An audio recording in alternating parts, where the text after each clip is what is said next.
Hi, it's Karen, and today we're going to talk about something a little bit different. I'm not going to make a recipe, but instead we're going to talk about ways to convert our recipes from crock pot recipes to Instant Pot recipes.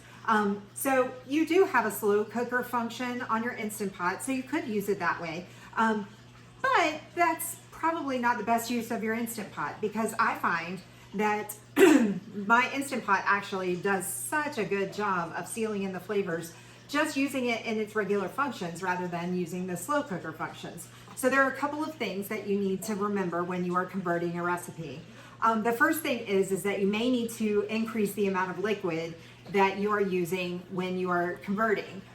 You need to always have at least 1 cup of liquid in your recipe, and it does need to be like water or broth or something like that. It can't just be a really thick liquid because you may get a burn notice. So things like making sure that you use 1 cup of broth, 1 cup of water, whatever, for at least a 6-quart pot. Then you also are going to definitely reduce your cooking time significantly.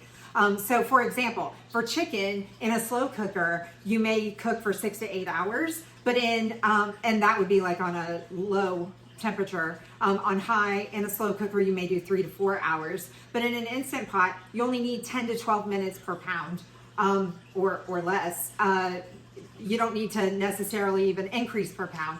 So it all depends. Also, beef roast, 8 to 10 hours in a slow cooker, you only need about 20 minutes per pound in an Instant Pot.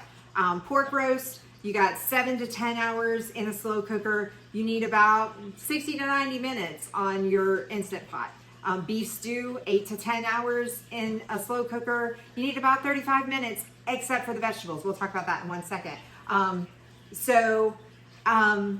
You're adjusting your time significantly. So when you are looking at your times, you want to look at what meats you're using and what things you're adding in order to adjust your times. So you do that by layering your ingredients.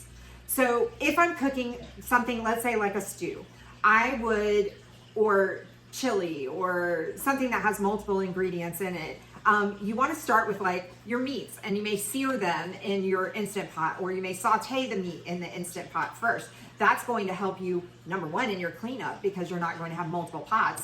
So you do your meat first, and then you can remove it if you need to, let it rest while you're cooking additional ingredients.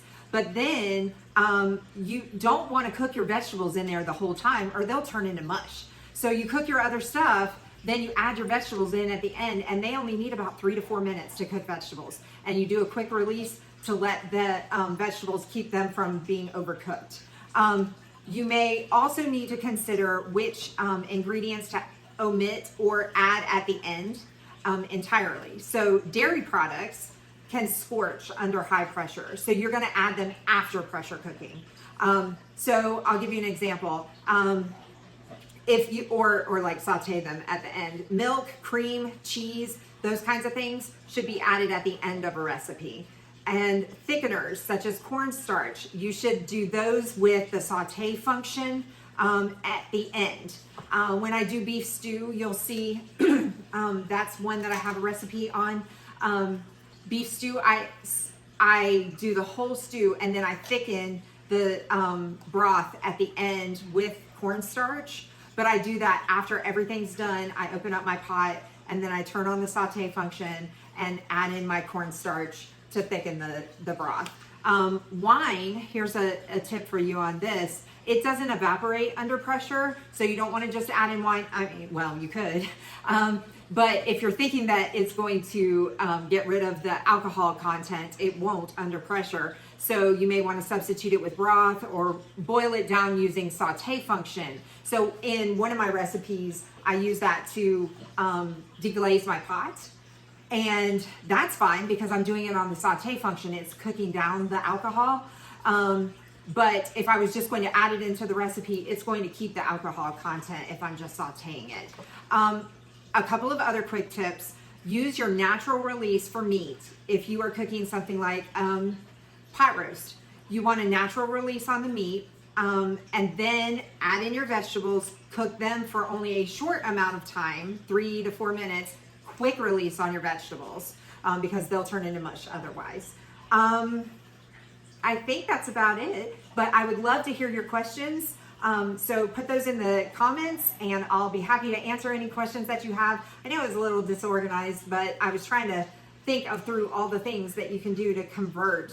And definitely use like a guide that'll help you with your meat times because that's really what you're using to convert. Don't go by, oh, I need to take a 8-hour recipe and turn it into a 90 minutes because that's not the way that it works. Use your meat as your guide and then your additional ingredients as the supplemental amount of times that you need to do, but it's going to be layered.